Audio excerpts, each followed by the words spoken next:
ابواب الصدقات دا ابواب دی په بیان دی صدقاتو کې. صدقات دی صدقه جمع د صدقه مال خرج کول لابتغاء وجه الله، او صرف مال خرج کول هم صدقه نه دي کنه، علم خرج کول ټول لوی صدقه او سخاوت دی. لکه څنګه الکلمه الطیبه صدقه ده کنه، د شته علم انفاق کول ده هم شه صدقه ده. ځکه خو علی رضی الله عنه وایي کنه چې مال په خرج کولو سره څه کېږي کمیږي، علم په خرج کولو سره زیاتېږي. دی وایي داسې صدقه ده چې کمی پکې نه راځي.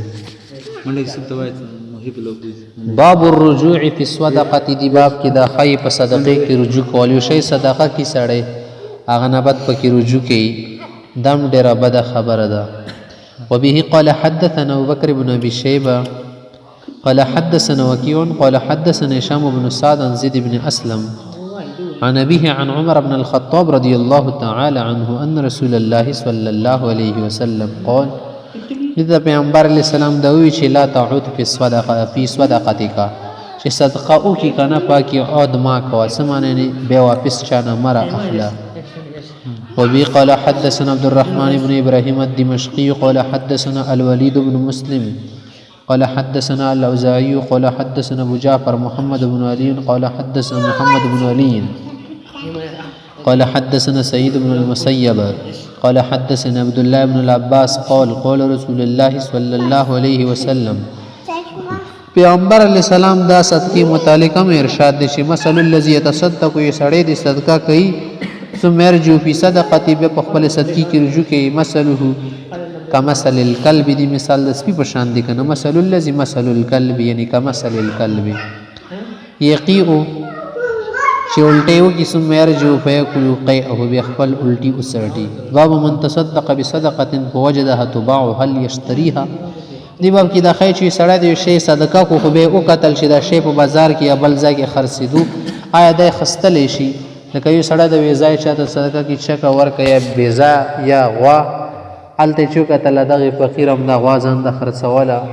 د که هغه دپاره چیرې ځان ته څه خوراک مراک شی والي دي وکتله چې ما وله غوا خو د ګوره هلته خرڅېږي زه بې والمه که نه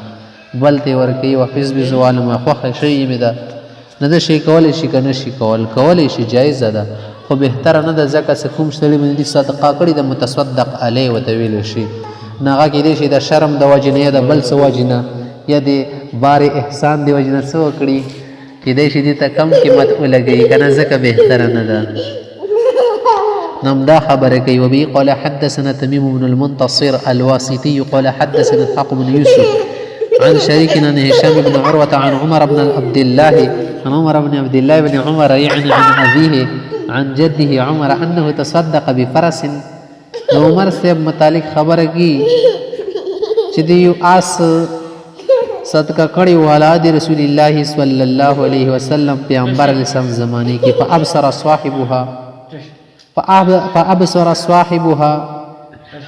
صاحبها يبيعها بكسر نو قتل شیر دا خو مغا اس خرچی کنه.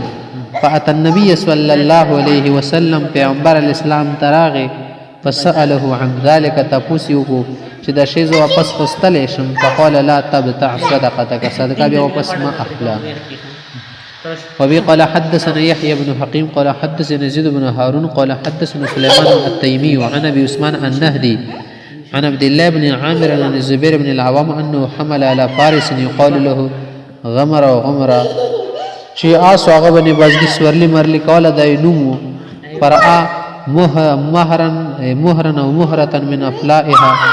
به او قتل دی هغه واس ولا یو بچی مهر چشتل شي افلا پلو جمع ده کنه واس بچی ته ویل شي یو باو چې خرڅېدو ينسب الى فرسه دې پرست منسوبو فنهى عنها یا فنهي عنها غنه من کړلی شو. باب من تصدق بصدقه ثم ورثها دی باب کې دا خی چې سړی د شی صدقه کړلو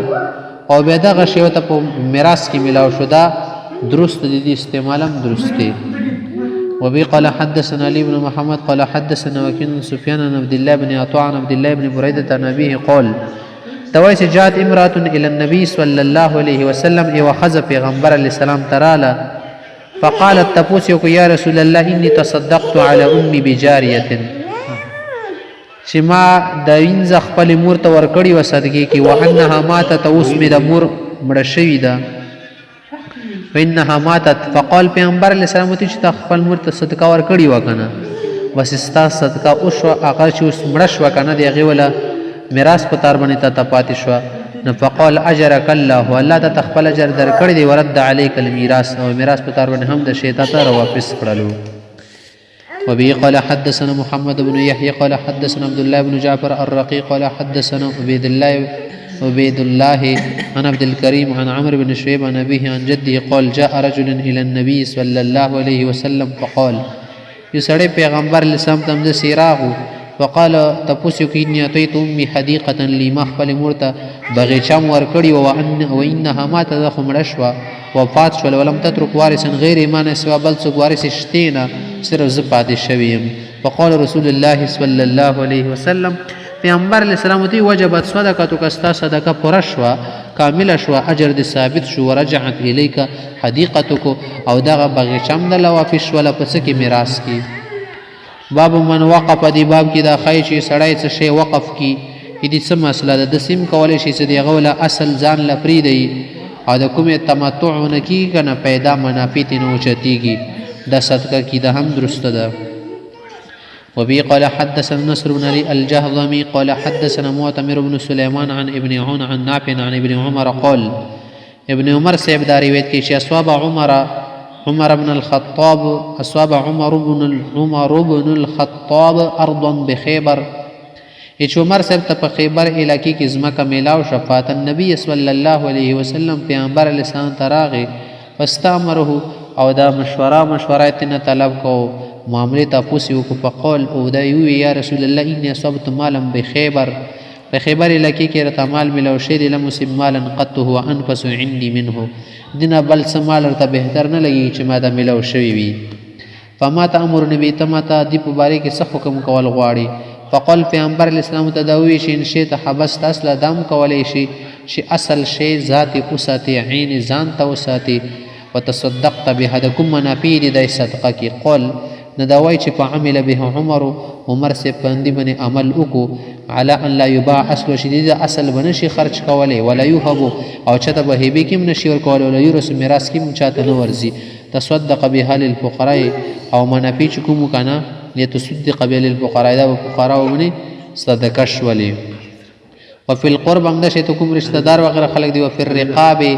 هم داسې رقاب وغیره چې کوم دي که نه غلامان وغیره مکتبین شول وفي سبیل الله هم داسې کوم مجاهدین و ابن السبیل او مسافر شوي صدام څه شه کولی شي نفت نه اوچتول شي والضیف هم داسې میلمه راشي لا جناح علی من ولیها ان یأکلها بالمعروف او یطعم صدیقا غیر متمول دم کولی شي که یو سړی دی هغه د دې وله نګراني کوي ولایت اخلي د معروفې طریقې سره که څه تنخوا ترېنه اخلي خوري دا صحیح ده او دین علاقه یو ملګری راشي هغه ته هم ورکولی شي خوراک په ترونه خو غیر متمول مال به ونه نه رجمه کې تمول شروع کړي او څه کې تأصل شروع کړي شی ځای کې متأصل جوړ شي ونه